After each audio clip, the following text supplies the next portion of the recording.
brought to you by Saluja Gold.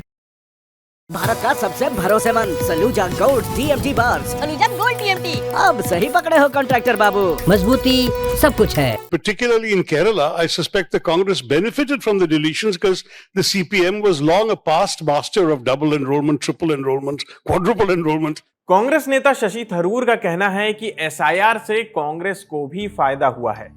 Tharoor ने कहा कि केरल में पहले एक ही व्यक्ति का नाम कई बार वोटर लिस्ट में होना कोई नई बात नहीं थी। उनके मुताबिक कुछ लोगों के नाम डबल, ट्रिपल, यहां तक कि 4-4 बार तक दर्ज रहते थे।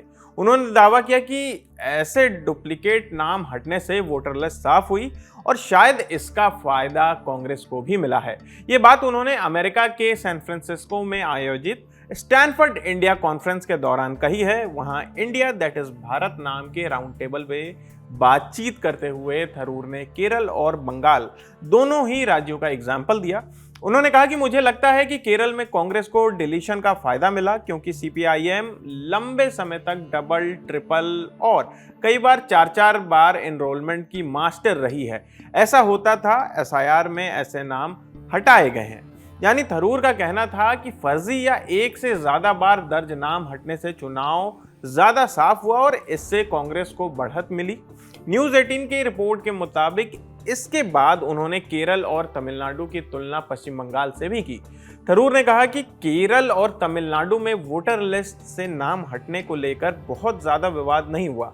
वहां बहुत कम लोगों ने अपील की, लेकिन बंगाल में मामला काफी बड़ा बन गया। थरूर ने दावा किया कि पश्चिम बंगाल में करीब 91 लाख नाम वोटर लिस्ट से हटा दिए गए थे। इनमें से लगभग 34 लाख लोगों ने अपील की और कहा कि वो असली वोटर हैं, जिंदा हैं और वोट देने के हकदार हैं। उन्होंने कहा कि नियमों के मुताबिक हर अपील की अलग अलग जांच होनी थी, लेकिन वोटिंग से पहले सिर्फ कुछ 100 मामलों का ही निपटारा हो पाया। ऐसे में लाखों लोग वोट नहीं डाल पाए। थरूर ने यह भी कहा कि पश्चिम बंगाल का मामला देखिए, 91 लाख नाम वोटर लिस्ट से हटा दिए गए। इनमें से 34 लाख जिंदा लोगों ने अपील की और कहा कि वो वैध वोटर हैं। नियम ये था कि हर केस की अलग अलग सुनवाई हो, लेकिन वोटिंग से पहले सिर्फ कुछ 100 मामलों का ही निपटारा हो पाया। ये हूबहू उनके बयान थे। उन्होंने आगे ये कहा कि आज भी करीब 31 से 32 लाख लोगों के मामले लंबित हैं।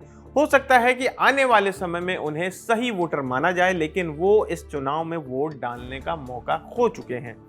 थरूर ने इसके बाद सबसे बड़ा सवाल उठाया। उन्होंने बीजेपी की जीत के अंतर और लंबित अपीलों की संख्या की तुलना की। उन्होंने कहा कि बीजेपी बंगाल में करीब 30 लाख वोटों के अंतर से जीती है। अब आप बताइए, क्या ये पूरी तरह निष्पक्ष और लोकतांत्रिक है? यही सवाल मैं पूछ रहा हूं। हालांकि थरूर ने यह भी साफ किया कि उन्हें फर्जी वोटरों के नाम हटाने से कोई दिक्कत नहीं है। उन्होंने कहा कि मुझे फर्जी, मृत या पलायन कर चुके वोटरों के नाम हटाने से कोई दिक्कत नहीं है, लेकिन अगर असली वोटरों को ही वोट डालने से रोक दिया जाए तो सवाल उठेंगे। बता दें कि पश्चिम बंगाल विधानसभा चुनाव के नतीजे 4 मई को आए। बीजेपी यहां पर जीत दर्ज की। बीजेपी ने उसे 294 सीटों पर जीत मिली। वहीं पर अगर बात करें ममता बनर्जी की टीएमसी की, तो इस बार टीएमसी को सिर्फ 80 ही सीटें मिली। और वहीं अगर अब हम केरल की तरफ जाएं तो केरल विधानसभा चुनाव में कांग्रेस के नेतृत्व वाले यूडीएफ ने 140 में से 102 सीटें जीतकर शानदार जीत दर्ज की है। सीपीआईएम के अगुवाई वाले एलडीएफ को सिर्फ 35 सीटें ही मिली इस बार, जबकि बीजेपी सिर्फ 3 सीटें ही जीत सकी वहां। फिलहाल शशि थरूर ने माना है कि वोटर लिस्ट की सफाई से कांग्रेस को फायदा हुआ। वहीं दूसरी तरफ पश्चिम बंगाल में लाखों नाम हटने को लोकतंत्र के लिए बड़ा सवाल भी बता दिया है। अब देखना होगा कि चुनाव आयोग और बाकी राजनीतिक दल इस मुद्दे पर क्या रुख अपनाते हैं। लेकिन इतना तो तय है कि एसआईआर का मुद्दा आने वाले दिनों में सियासत का बड़ा केंद्र बना रहेगा। तो फिलहाल इस खबर में इतना ही। आपकी इस खबर पर क्या राय है, हमें कमेंट करके जरूर बताएं। मेरा नाम आसिफ असरार है। देखते रहिए दी ललन टॉप। शुक्रिया।